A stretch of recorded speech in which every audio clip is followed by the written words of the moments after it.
Hello friends, today we are going to talk about some of the contemporary issues in marketing. The topics that would be covered today are ethics in marketing, telemarketing, m-commerce, e-marketing, rural marketing and trends in retailing. Let us begin with the first topic, that is ethics in marketing. But before we start with ethics in marketing, let us understand what is meant by the term ethics.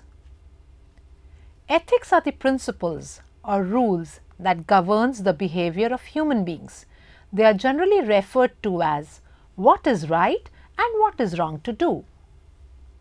So, definitely ethics is a subjective concept because what is considered as right to be done by one person may be considered wrong by some another person. So, ethics changes not only from culture to culture, but also from person to person. Now, let us understand what is ethics in marketing. Ethics in marketing are the principles that regulate the practices of marketing. Ethical marketing decisions ensure that not only customers are treated well, but interest of all stakeholders also should get protected. But sometimes the marketers also undertakes deceptive practices in marketing. Those deceptive practices may include first, predatory pricing, that is selling of goods at a very low price in order to drive out the competitors from the market. Second, planned obsolescence, which means designing the products with limited useful life so that consumers are under a pressure to repurchase it again after few years. Now, let us understand the ethics related to 4 P's of marketing.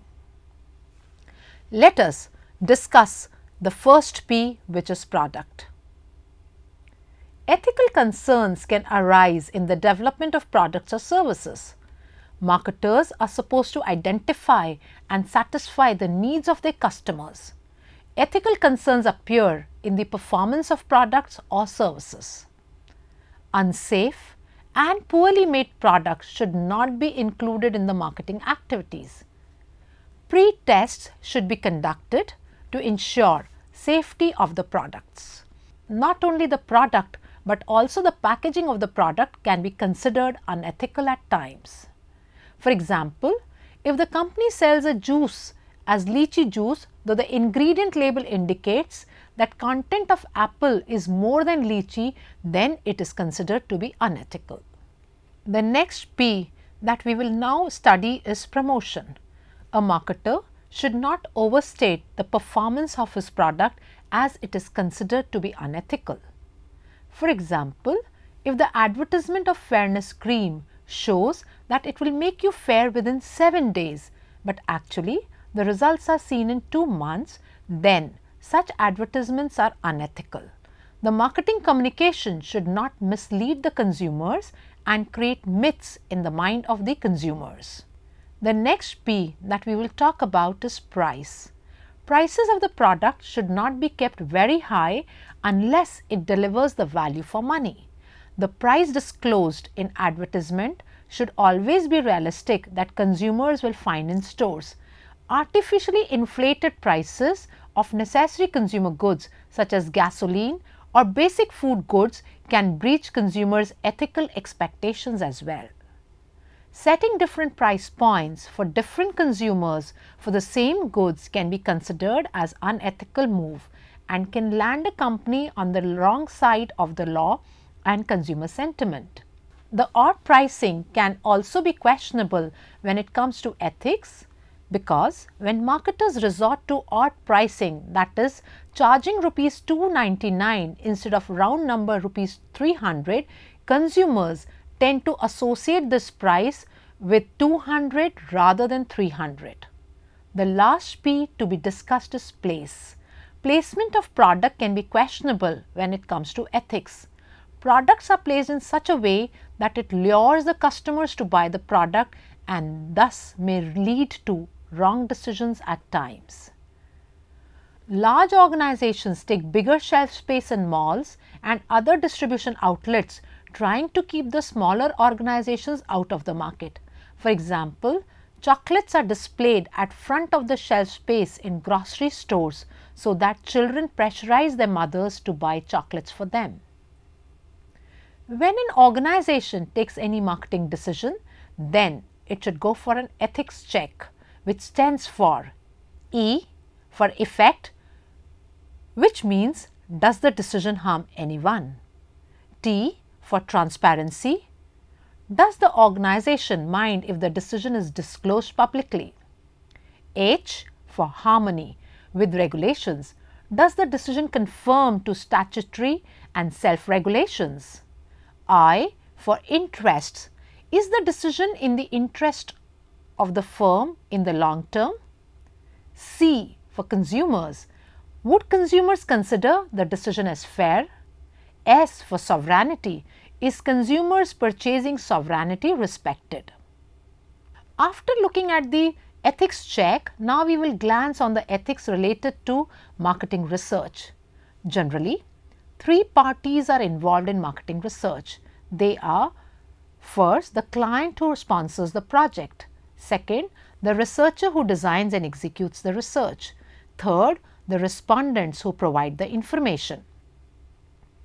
Ethical issues and considerations in marketing research are: first, information or data collected from respondents should not be used for any other purpose or for any other research work. In this case, the researcher plays a crucial role and he can assure respondents about security of the opinions and information given by the respondents. The researcher should not provide the confidential information to any other client. Second, the researcher should not force any respondent for the answers. Researcher can explain the importance or necessity of answers of that question for research work, but he or she should not compel respondents to answer a particular question. A good research can be done by requesting the respondents, but not by forcing them. Third, protection of data or confidentiality of data. The researcher or research organization should protect the data properly. They should keep confidential data or information very safe and secure. Any client or outside person should not have access to the confidential and important data from the organization. Fourth, in case of personal or sensitive questions, researchers should give time to respondents to think about it and right to refusal to participate in a study.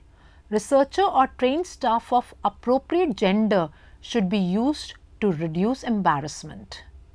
For example, suppose questions are related to female products, then it would be better to select a female staff to do the research rather than selecting a male staff.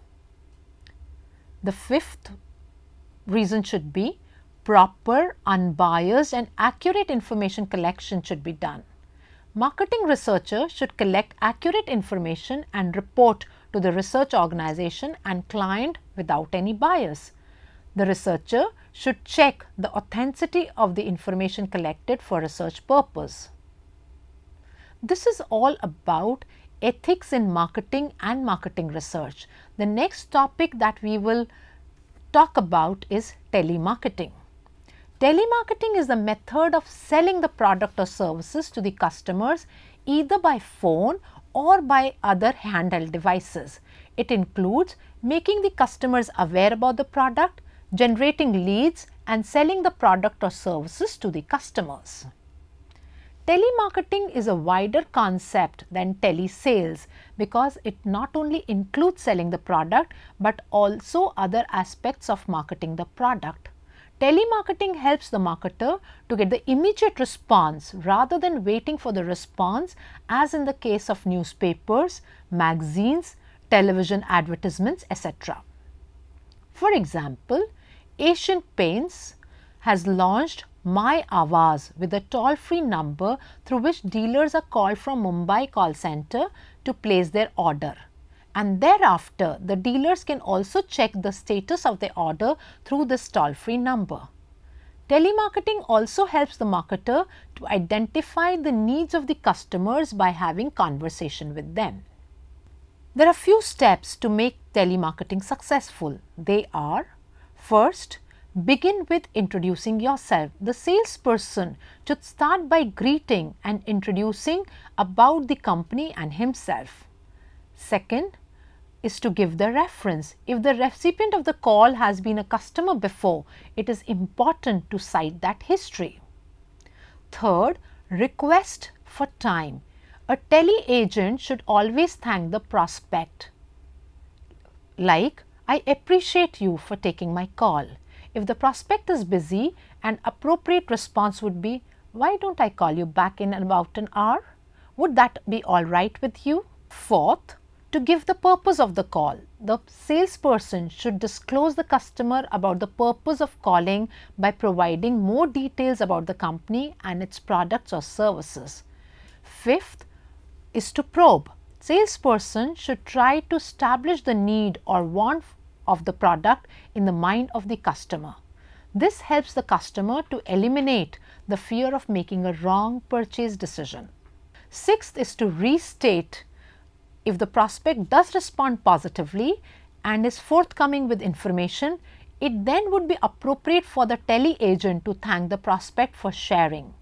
An agent should say, "Thank you for sharing this information with me." Seventh is to give benefits and features. Once the agent is able to qualify the prospect's needs, establish his or her wants, and create the need for the company's offering, the remaining steps are smooth sailing.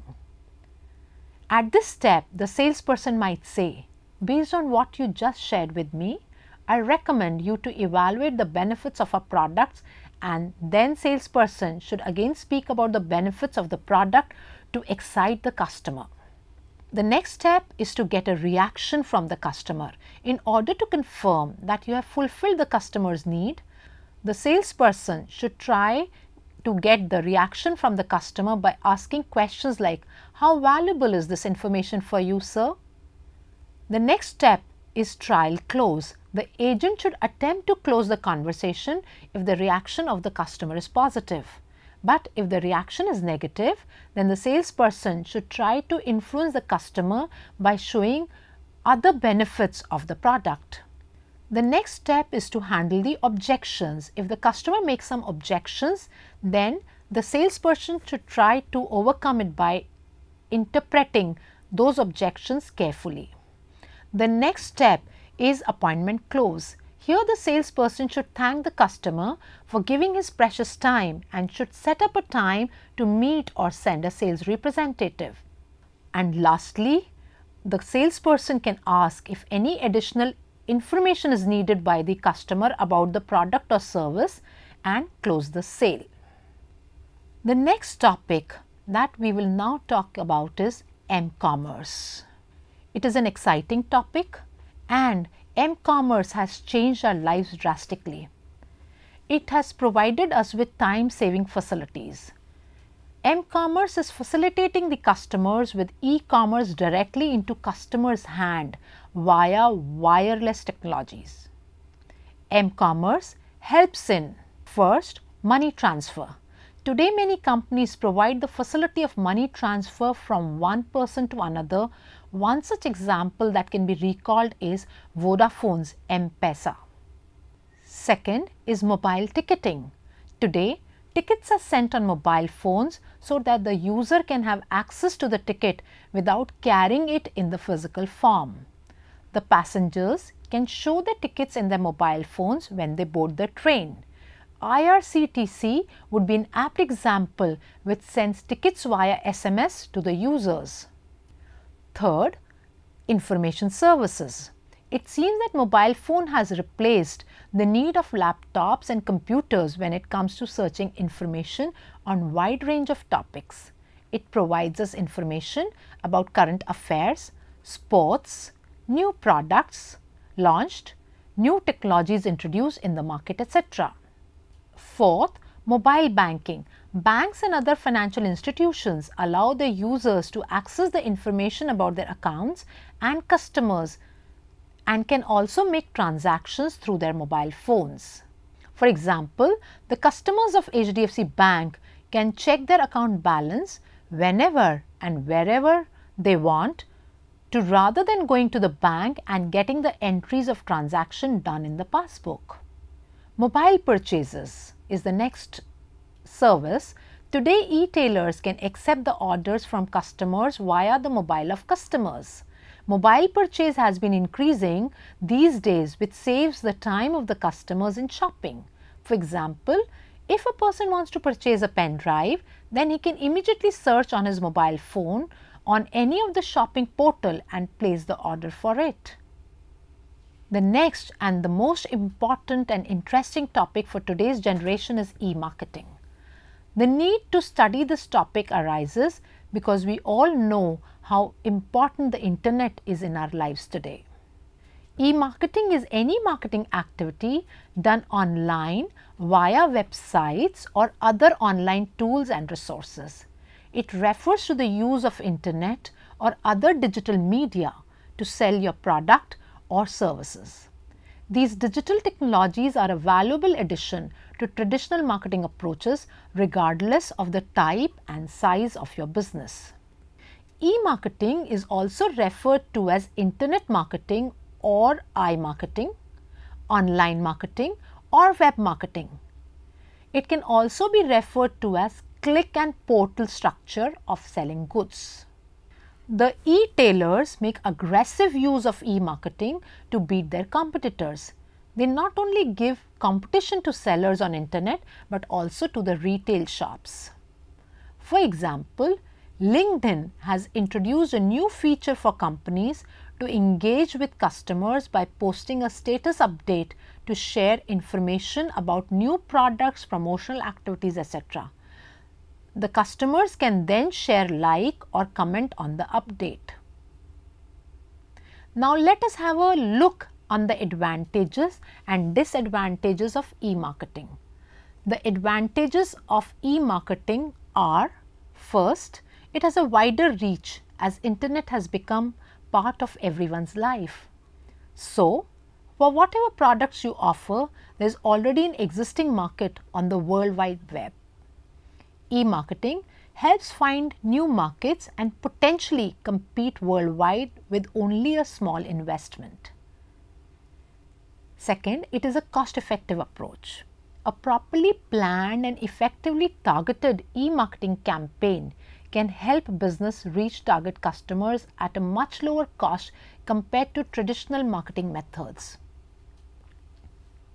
Reduction in cost through automation and use of electronic media, particularly in the areas of transactional costs, customer services, digital media channel, print and distribution. E-marketing helps in 24/7 marketing because with a website, your customers can find out about your products and make purchases even if your physical premise, that is brick and mortar, are closed or you don't have a physical premise at all. E-marketing has increased interactivity as it allows to create interactive campaigns using music, graphics and videos. Through two-way communications, interactive games or quizzes, you can engage your audience and give them greater involvement. E-marketing has increased ability to track result as it can easily measure the effectiveness of campaigns by obtaining detailed information about customers' responses to your advertising through the use of methods such as pay-per-click or pay-per-action, etc. E-marketing allows the customers to compare the prices of various sellers on the internet and choose the best product. These were some of the benefits of e-marketing. Now, we will look at the darker side of e-marketing. It has certain disadvantages associated with it. They are: first, it has led to elimination of many agents and middlemen in the trade because e-marketing provides for the direct contact between the producers and the customers. Second, it has led to decrease in the sales of the retailers who sell their goods only through physical premise. Sometimes the technology can create certain problems for the sellers when millions of users access the site simultaneously. For example, the big billion day campaign of shopping portal Flipkart in India wasn't successful because of some technical problems in the website. So, here we end the topic of e-marketing and let us begin with our next topic, which is rural marketing. The most interesting thought on rural marketing as given by C.K. Prahlad is, the future lies with those companies who see the poor as their customers. I hope so. This sentence would have given you a hint of what is called as rural marketing. Rural marketing thus includes moving the goods or services to the people in rural area to create satisfaction and increase the standard of living thereby. Rural marketing has many opportunities because rate of literacy level is increasing in the rural markets of India. There is an increase in disposable income and purchasing power due to initiatives like Manrega, that is Mahatma Gandhi National Rural Employment Guarantee Act by the government. There is reduction of risk during recession because the demand in urban market is cyclic, but in rural market it is steady. There is a vast improvement in infrastructure like roads, telephone connectivity, electricity, etc., which creates opportunity for rural marketing. The rural market constitutes the maximum population, which is nearly 70% of the total population of the country. Today, there are various banks which provide loan and credit facilities in the rural market. So, companies like Unilever, ITC and Nestle have long been known to India's rural merchants. Among US firms, companies like Colgate and Gillette have also adopted rural marketing now. Colgate had to convince people to shift to toothpaste instead of using neem twigs to clean their teeth, which was the traditional practice. Parle offers biscuits in small packs which are priced very low. Let us look at the challenges faced by companies in rural marketing.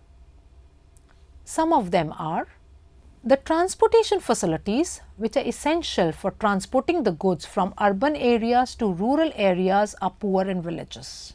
The penetration rate is low in rural areas as roads are not very well constructed. The rural areas do not have proper warehousing facilities which are required to store the goods till the goods are consumed. The media coverage is inadequate in villages, therefore the awareness level is low among the people. People in the rural areas are not willing to spend more on the goods as low purchasing power is there. The literacy levels in rural areas are low compared to urban areas, and also they have a lower standard of living in rural areas. The next topic that we will discuss is the trends in retailing. Retailing includes the activities involved in selling the goods or services to the final consumer for their use. Today, we are observing some new trends coming up in the retailing industry to enrich the shopping experiences of the consumers. Upcoming trends in retailing are: first, self-service. It has reduced the task of the retailers to a great extent. The products today are disclosed on shelves from where the customers can select it and put it on their shopping cart.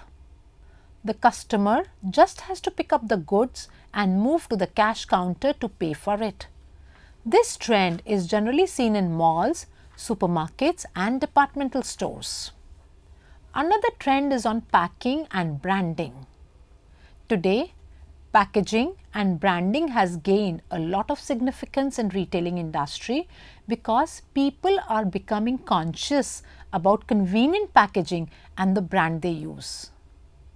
Branding is adopted by the retailers to differentiate themselves from their competitors.